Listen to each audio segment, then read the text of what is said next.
गुलबर्गा किल्ल्यात अशी मशीद आहे जी भारतातील मशिदींपेक्षा पूर्णपणे वेगळी आहे। ती आहे जामा मस्जिद। त्या काळात या मस्जिदीला किला हिशामची जामा मस्जिद असे म्हटले जात असे। इसवी सन 1367 मध्ये ही मस्जिद बांधण्यात आली। रफी अल कझविनी या इराणी अभियंत्याने या मस्जिदीचे बांधकाम केले।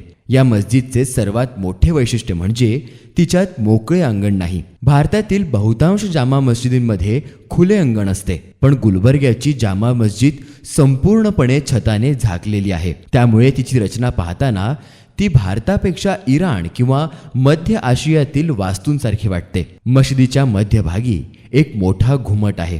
त्या घुमटाभोवती 111 लहान घुमट आहेत, ज्या पाहणाऱ्याला मध्ययुगीन दख्खनच्या वैभवाची आठवण करून देतात। ही मस्जिद बहमनी सुलतान मोहम्मद शाह पहिला याच्या काळात बांधण्यात आली।